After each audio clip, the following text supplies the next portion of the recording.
오늘은 다니엘서 6장의 말씀을 가지고 순종의 한 걸음이란 제목으로 말씀을 나누기 원합니다.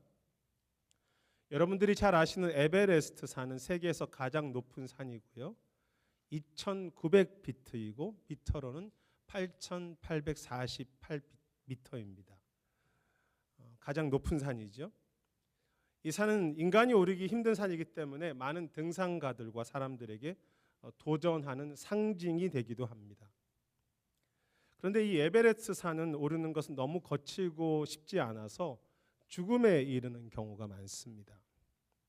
그래서 그것을 오르는 사람들은 베이스 캠프를 비롯해서 약 4개와 5개 이상의 야영지라고 하죠. 캠프 사이트에서 쉬면서 약 6주에서 10주에 걸쳐서 그 산에 오르게 됩니다. 처음으로 에베레스트 산을 올랐던 에드먼트 힐러리는 총 9개의 야영지 캠프 사이트를 만들고 그곳에서 쉬어가면서 올라갔다고 하는데요. 최근에는 기술이 좀 발달해서 5개 정도의 베이스 캠프와 야영지에서 중간중간 쉬면서 그 산에 올라간다고 합니다. 하나님의 침묵이라고 하는 책에서 켄 가이어는 하나님의 모습이 마치 때로는 에베레스트 산처럼 차가운 모습으로 침묵하신다고 했습니다. 은혜의 하나님이지만 때로는 차갑게 느껴진다. 그래서 그 산을 오르는 우리의 신앙은 때로는 그렇게 참 힘들고 차가운 에베레스트 산을 오르는 것 같은 쉽지 않은 길이라고 그렇게 이야기했습니다. 그는 에베레스트 산과 같은 높은 산이 무서운 이유는 이 높이가 높아지면 우리의 뇌가 붓는다고 합니다. 그래서 방향 감각을 잃어버리고요. 이제 공기가 없어서 산소통을 쓰게 되는데 공기가 부족하다 보니까 생각을 바르게 할 수 없고 환각 증상까지 걸린다고 했습니다. 그 산을 오르는 길에 눈과 바람과 여러 가지 위협이 멈추지 않는 그런 길이지요. 인생의 길도 그렇지만 우리가 믿음으로 걸어가는 길, 특히 한 걸음 한 걸음 순종하는 길은 그것을 걸어간다는 것은 여러 가지 도전과 시험과 위협이 있는 분명 쉽지 않은 길입니다. 그리고 그렇게 계속되는 위협, 도전, 시련, 위협, 어려움 가운데 있었던 것이 오늘 본문에 다니엘이 걸어갔던 믿음의 길이기도 한데요. 이제 바벨론이라고 하는 나라는 망하게 되었고요. 5장으로 6장에 들어오면서 메데와 바사, 페르시아라고 하는 나라가 등장합니다. 메데, 바사 이 같이 두 가지가 한꺼번에 불려주는 것은 좀 관계가 복잡한데요. 메데라는 나라와 파사라는 나라는 다른 나라이면서 사실은 하나의 나라이기도 합니다. 사실 같은 민족인데요. 또 서로 가족으로 연결되어 있는 두 나라입니다. 원래는 메데라는 나라가 더 힘이 있었습니다. 그래서 세계를 약간 정복하고 있었는데 중간에 바사라는 나라가 등장하면서 같은 민족이긴 하지만 서로 메데와 바사가 서로 왕자와 공주들이 결혼하게 됩니다. 뭐 그런 일들이 많지 않습니까? 그리고 동맹국이 되지요. 근데 나중에는 이 바사 페르시아가 더 힘이 세져서 메데라는 말을 속된 표현으로 먹게 됩니다. 이기게 되고 바사 안에 이 통합 멀지하게 되죠. 오늘 등장하는 다리오 왕은 5장 마지막에 보면 메데 왕이라고 소개하는데요. 하지만 실질적으로 바벨론을 멸망시킨 것은 메데 왕이 아니라 바사 왕 고레스였습니다. 그런데 왜 이 바벨론이 멸망하고 처음 등장하는 곳에 메데 왕 다리오 왕이 처음으로 등장하는 걸까? 그래서 어떤 사람들은 본문의 이 다리오가 여러 다리오가 있었기 때문에 고레스 왕의 또 다른 이름이라고 말하는 이들도 있고요. 그 사람이 페르시아 왕이야 라고 하는 사람도 있고, 어떤 사람들은 사실 고레스 왕의 삼촌이 메데 왕 다리오였습니다. 혈연 관계였는데 서로 결혼을 했기 때문에. 그래서 이제 이 고레스가 자기가 바빌론을 멸망시켰지만 삼촌이었던 메데 왕에게 잠시 그 새로운 나라를 이끌 수 있도록 기회를 준 것이라고, 그리고 2년 후에 자기가 완전히 통치한 것이라고 그렇게 해석하는데 저도 그 의견에 동의합니다. 그것이 어떤 것이든 이제 바벨론은 물러가고 새로운 나라가 세워졌습니다. 그리고 이렇게 새롭게 등장한 나라에서 다니엘은 3명의 높은 총리 위치 중에 한 사람에 오르게 되는데요. 하지만 그때 나이가 이미 80이 넘은 상태였습니다. 다니엘은 어릴 때 포로로 잡혀와서 많은 어려움들과 그 바벨론의 충신으로서 평생을 섬기면서 살아왔고 오늘까지 믿음으로 살았습니다. 그런데 이 바벨론은 좀 무서운 나라에 해당되는데 메대와 바사는 조금 그렇지 않거든요. 이제 포로로 잡혀왔던 바벨론이 없어지고 새로운 나라가 오고 이제 나이가 좀 많아서 이제는 좀 내가 쉬어야지라고 생각하는 상황에서 전혀 또 새로운 위협, 도전, 어려움이 그에게 다가온 것입니다. 참 우리의 인생의 모습과 비슷하다고 생각합니다. 내용을 본다면 새롭게 구성된 그 메대와 바사라는 사람들이 이제 다니엘은 원래 바벨론 속한 사람이니까 그리고 어떻게 보면 또 유대인이기 때문에 시기하기 시작했습니다. 다니엘을 죽이기 원했지만 그의 잘못을 찾을 수 없었고 그래서 다리오 왕 외에 다른 신에게 구하거나 기도하면 사자굴에 던지겠다고 하는 문서를 만들게 되죠. 이 조서라고 하는데요. 그리고 9절에 우리가 읽었던 9절에 다리오 왕은 그 문서 조서에 도장을 찍습니다. 아주 유명한 사건이지 않습니까?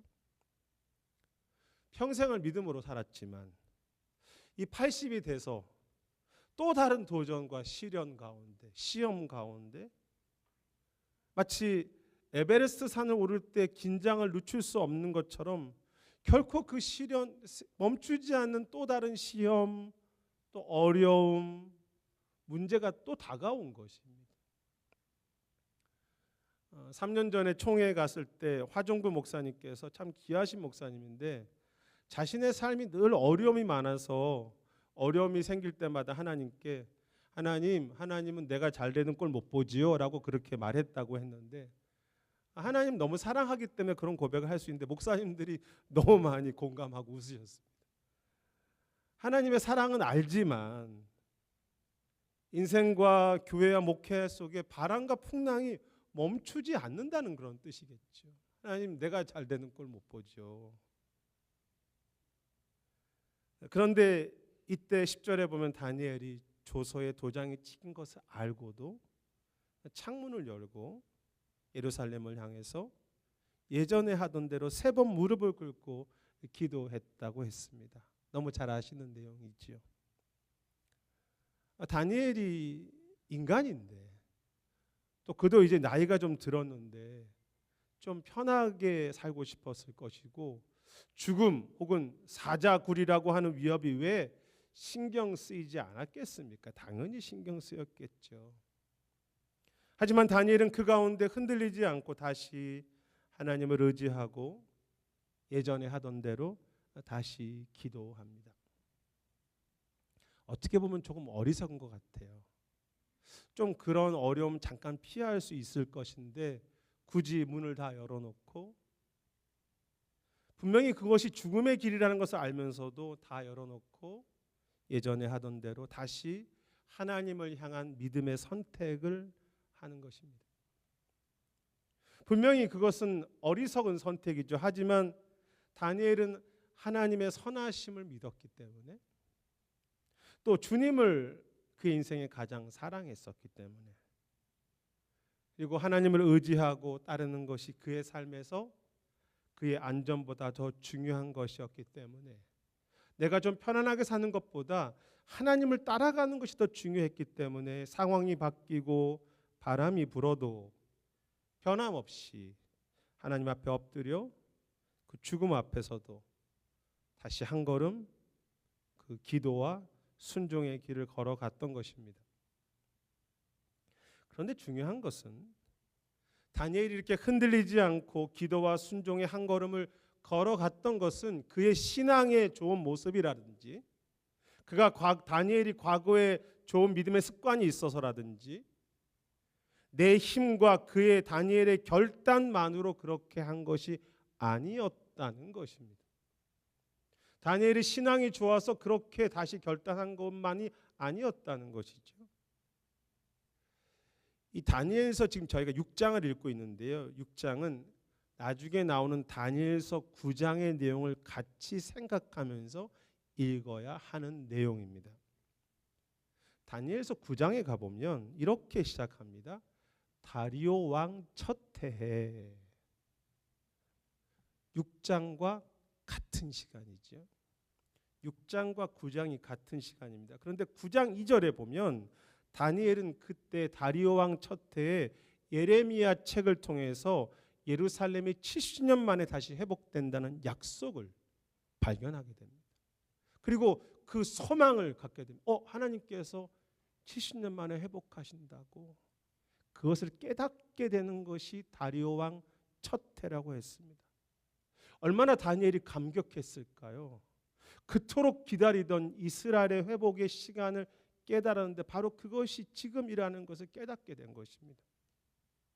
그래서 지금 우리가 읽고 있는 6장에서 그에게 이 사자굴의 위협과 다리오 왕의 조소의 이 위협과 어려움이 다가왔던 그 시간은 다니엘이 말씀을 통해서 새로운 확신과 위로를 받고 이스라엘이 회복과 부흥에 대한 그런 새로운 소망과 비전을 받은 시간과 같은 시간이었습니다.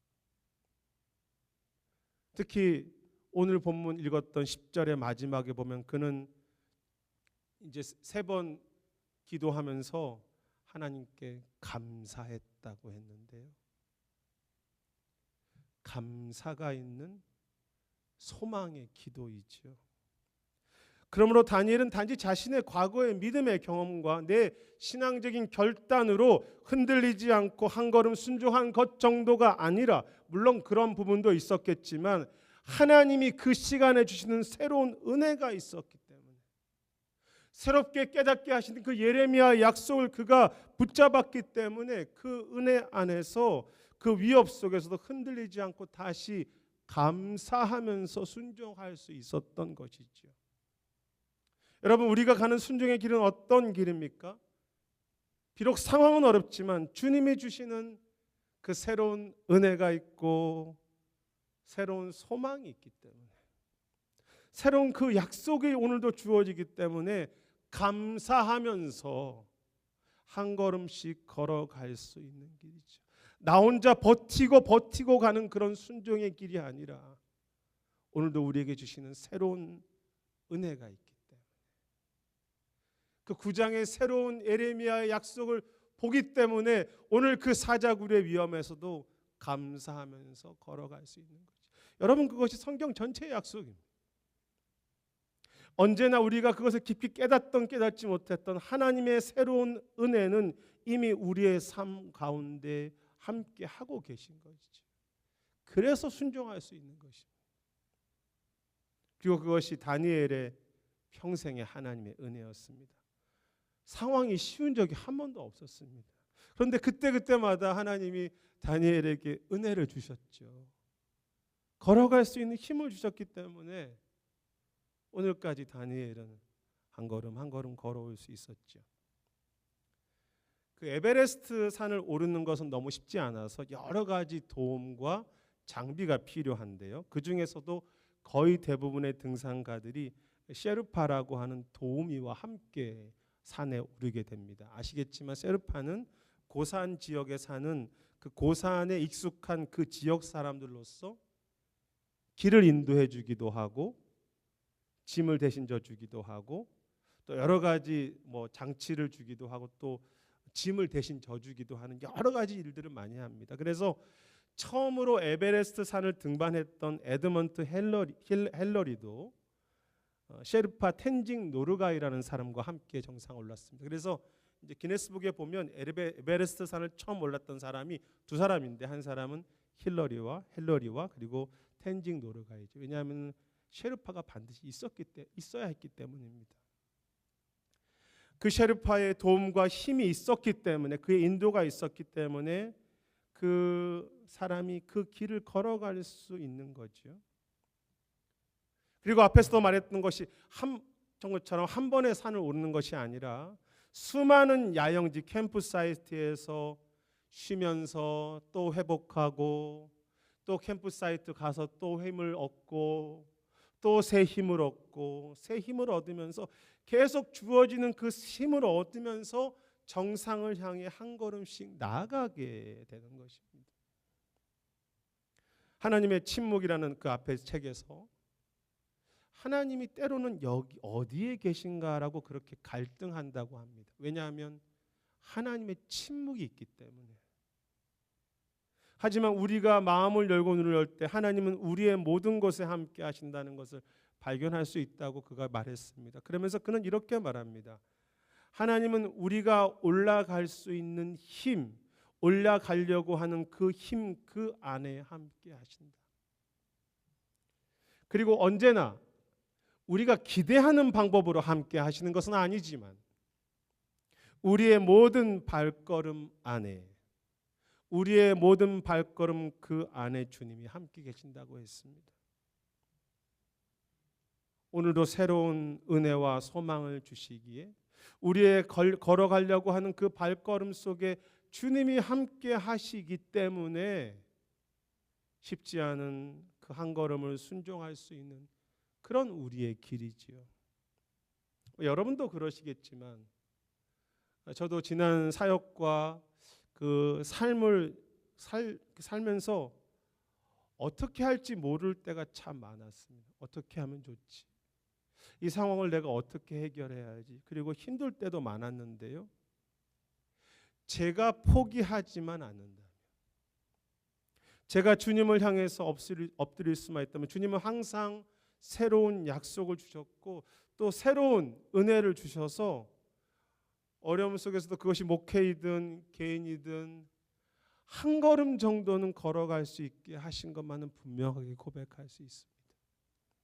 그래서 다니엘의 기도처럼 감사했더라.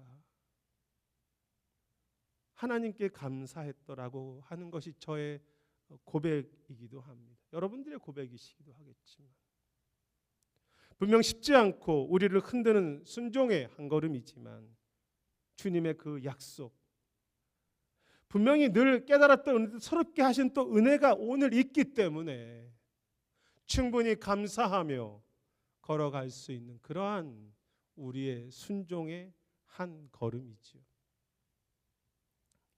그런데 오늘 본문에 보면 하나님은 그 순종의 한 걸음을 걸었던 다니엘을 사자굴에서 보호하시고 건져내신 것 정도가 아니라 다니엘이 당하는 그 어려움의 일이 오히려 새로운 부흥과 이스라엘 전체를 구원하는 일로 연결되게 하신 것을 보게 되는데요. 이 이야기는 너무 잘 아시죠? 다니엘은 결국 왕의 조서에 따라서 사자에 있는 굴에 들어가게 되지만 22절에 보면 하나님께서 사자의 입을 봉하셨다고 했습니다. 하나님께서 다니엘을 보호하시고 그를 붙잡아 주신 거죠. 그리고 사실 이제 다리오 왕이 이 다니엘을 사랑했기 때문에 다니엘을 건져낸 후에 그를 모함했던 자들을 죽이고 26절에 보면 조서를 내리게 되는데요. 그 내용은 모든 사람들이 모든 백성들이 이제 그 메대아와 바사에 있는 사람들이 하나님을 경외하고 두려워하라는 그런 조서였습니다. 근데 여기에 조서라는 말은 히브리어로 테임이고요. 영어로는 디크리입니다. 흥미로운 것은 여러분 기억하십니까? 다리오 왕이 앞에 읽었던 구절에서도 조서를 내려서 다니엘이 다른 사람들이 기도하지 못하는 조서를 내렸었죠. 그런데 앞에 말했던 구절에 조서라고 하는 히브리어 단어와 뒤에 왕이 다니엘을 구하고 온 백성들에게 하나님을 경외하라고 했던 26절의 히브리어가 서로 다른 조서라는 단어입니다. 물론 이제 한국말에는 같이 조서라고 되어 있고 영어 번역 중에서 NIV 번역장 모두 다 디크리로 번역되어 있지만 앞에 구절의 조서 히브리어는 에샤르인데 NASB 같이 잘 번역한 영어에서는 다큐먼트라고, 이제 그 성경은 좀 문자적으로 해석한 성경인데 다큐먼트라고 되어 있고, 뒤에 26절의 조서 지금 말하고 있는 테임은 그냥 디크리로 번역했습니다.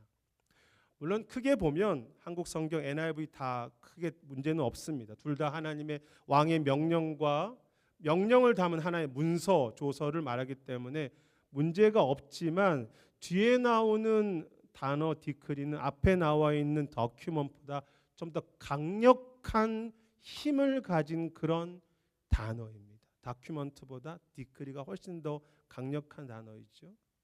그리고 특이한 것은 26절의 이 조서라고 하는 히브리어 단어 테임이 나중에 에스라서에 보면 고레스 왕이 조서를 내리게 되거든요. 그 조서는 이스라엘을 해방시키라고 하는 그런 조서에 쓰일 때 같은 테임이라는 단어가 쓰였습니다.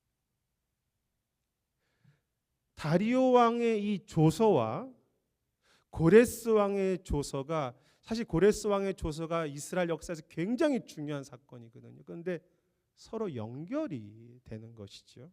그래서 실제로 많은 학자들은 이 다리오 왕의 이 사자굴의 사건과 이 조서가 당시 실제로 왕이었던, 사실 고레스가 왕이었거든요.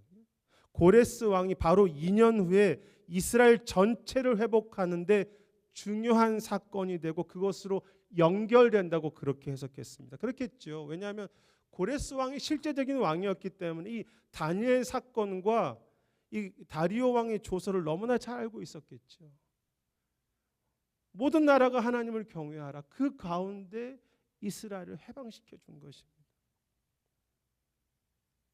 무엇을 의미합니까? 다니엘을 위협하고 죽이려던 이 사건과 왕의 조서가 그냥 다니엘 한 사람 구원하고 다니엘의 믿음을 테스트하는 정도가 아니라 이스라엘 전체를 살리고 하나님의 구원의 역사의 가장 중요한 뜻을 이루는 선하신 이를 향한 강력한 왕의 조서로 바뀌고 연결되는 것이죠.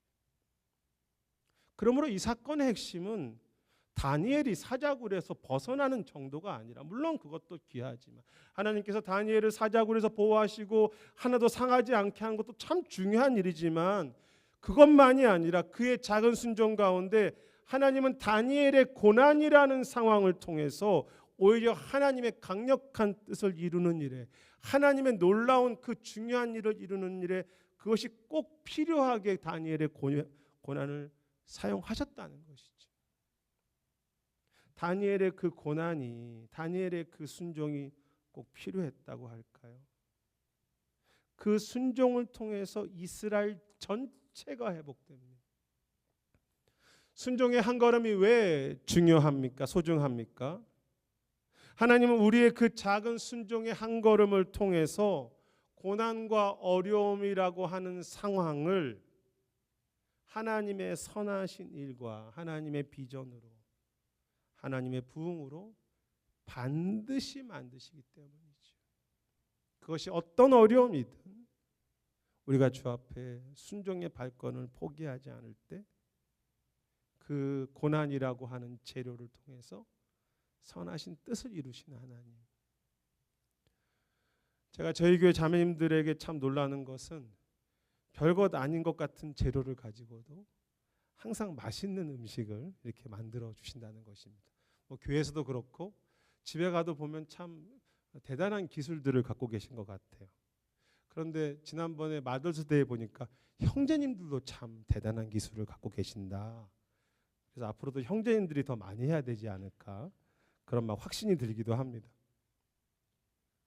하나님께서 고난이라고 하는 재료, 내 인생의 눈물이라고 하는 재료, 아픔이라고 하는 재료를 우리의 작은 그냥 기도 가운데, 나는 그냥 작은 믿음으로 그냥 오늘도 말씀 한 번 더 봤을 뿐인데 그것을 통해서 하나님의 선하신 일을, 하나님의 부흥을 내 자신과 우리 가정과 이 교회와 이 땅에 만드시는 것이죠. 그러므로 중요한 것은 어떤 상황 속에서도 하나님에 대한 소망을 가지고 어떤 시험과 시련이 와도 순종의 한 걸음을, 기도의 한 걸음을 멈추지 않는 것입니다. 왜 인생에 아픔이 없습니까? 신앙생활 하다 보면, 교회 생활 하다 보면 다 이해하지 못하는 일들이 오지만 그래도 다시 말씀, 그래도 다시 기도, 그래도 다시 사랑, 그래도 다시 순종을 멈추지 않는 것. 제가 스크루테이프의 편지라는 책을 여러 번 소개한 적이 있는데요. 사단 스크루테이프가 조카에게 이제 쓴 것을 C.S. 루이스가 참 지혜롭게 이렇게 멋지게 만든 내용이지 않습니까? 실제로 그런 게 있는 게 아니라 아마 사단은 그렇게 생각할 것이다라는 내용인데, 하루는 스크루테이프가 조카에게 이렇게 말합니다. 우리에게 가장 어려운 일은 죄송합니다. 사람들이 하나님과 그의 뜻을 다 이해하지 못하면서도 흔들리지 않고 다시 순종할 때다. 사단이 말하는 거, 우리가 제일 위험할 때는 말이야, 하나님의 뜻을 모르면서도 다시 흔들리지 않고 순종하는 것이 우리에게 가장 위험하다. 1부 예배 때는 끝까지 기침을 안 했는데, 그리고 또 말합니다. 우리에게 가장 두려운 일은 믿음의 사람들이 그들 앞에 위험이 있지만 한 걸음씩 포기하지 않고 계속 걸어갈 때라고 그렇게 얘기했습니다. 제가 이렇게 말씀드리니까 더 은혜가 되죠. 막 이렇게 목이 쉬어가면서 가장 두려운 일은 믿음의 사람들이 아픔이 있고 어려움이 있지만 계속 걸어갈 때이다.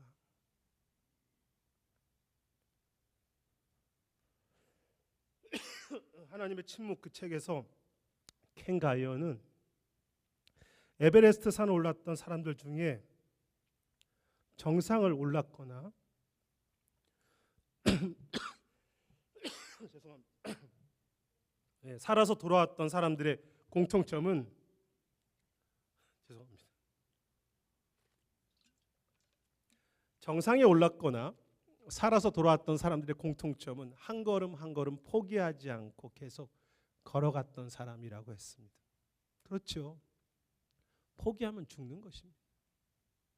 그 눈 안에서 죽는 것이죠.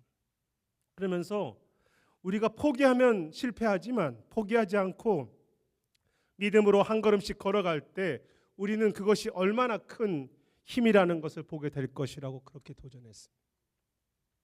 얼마나 큰 힘이라는 것을 보게 될 것이다. 여러분, 대단해 보이지 않지만 한 걸음 걸어갈 때 주님은 선하신 일을 이루시면서 주님의 큰 일을 우리 가운데 보게 하시죠. 예전에 등산할 때 너무 힘들어서 내려온 사람들에게 묻습니다. 얼만큼 가면 정상입니까? 그러면 다른 사람들이 뭐라고 대답하는 줄 아십니까? 뭐라고 대답하나요? 조금만 가면 됩니다. 그런데 조금만 가서 올라간 적이 한 번도 없습니다. 다 거짓말이었어요. 한참 가야 합니다. 그런데 제가 올라갔다가 내려오면서 사람들이 저에게 묻습니다. 얼만큼 가면 됩니까? 제가 뭐라고 대답했겠습니까? 조금만 가면 됩니다. 그래서 제가 생각했습니다. 그건 거짓말이 아니라 조금만 가면 된다는 것은 올라갔다 내려오는 사람들이 올라가는 저에게 힘들면서 얼마큼 올라가야 돼요? 그런 사람에게 조금만 더 가라고, 수고했으니까 포기하지 말고 정상에 올라갈 수 있도록 격려해 주는 것이고, 한 걸음 힘을 내서 조금만 더 가면 바로 저 정상에 올라갈 수 있다고, 이까지 수고했는데 포기하지 말라고 하는 그런 격려가 아니겠습니까? 다시 한 걸음 포기하지 마세요. 시험이 온다고, 시련이 온다고 포기하지 마세요. 그런데 여러분, 주님은 우리에게 여러분 한 걸음 걸어가세요라고 그렇게 말씀하시는 정도가 아니라 친히 셰르파가 되셔서 모든 짐을 대신 지시고 친히 길을 인도하시고 친히 모를 먹여주시고, 아니 친히 수많은 베이스 캠프 사이트가 되셔서 새로운 은혜를 주시며 우리를 위해서 기도하시고 애통하시면서 우리가 넘어질까 봐, 우리가 실족할까 봐 한 걸음씩 한 걸음씩 함께 걸으시고 우리의 손을 잡아주시기도 하고 등을 미시기도 하면서 걸어가라고, 믿음의 그 발걸음을 잃어버리지 말라고 그렇게 인도하시는 주님이시죠. 그리고 비록 우리가 너무 평범해 보이고 작은 기도이고 순종이지만 주님은 우리가 당하는 어떤 상황과 고난도 그 하나님의 선한 뜻을 위해서 귀하고 분명하게 만들어 가시는 주님이시고요. 우리가 하여금 저 마지막 정상에 오를 때까지, 주 앞에 서게 될 그날까지 우리를 인도하셔서 그때 참 주님의 영광과 기쁨으로 존귀함으로 우리를 높여주시는 그런 주님이시지 않습니까? 우리를 함께 가지면서 조금만 더 가라고, 그리고 그 정상에 있을 때 우리를 높여주시는, 우리의 수고를 기억하시는 하나님. 오늘 말씀이죠. 다니엘은 조서의 도장이 찍힌 것을 알고도 자기 집에 돌아가 예루살렘을 향한 문을 열고 전에 하던 대로 하루 3번씩 무릎을 꿇고 기도하며 그의 하나님께 감사하였더라. 그의 하나님께 감사하였더라. 사랑하는 여러분, 이것이 우리의 삶이 되기 원합니다. 다니엘에게 주신 그 새 은혜, 새 약속이 오늘 우리의 은혜이기도 합니다. 마지막 그 믿음의 정상에 이를 때까지 조금만 더 가십시오. 그 은혜를 붙잡고 작은 기도, 작은 순종, 작은 감사를, 그 한 걸음을, 그 천성을 향해서 멈추지 않고 걸어가시는 참 귀하고 참 소중한 그러한 순종의 한 걸음씩을 걸어가시는 우리 모두와 또 가정과 우리 교회가 되시기를 주의 이름으로 축원하겠습니다.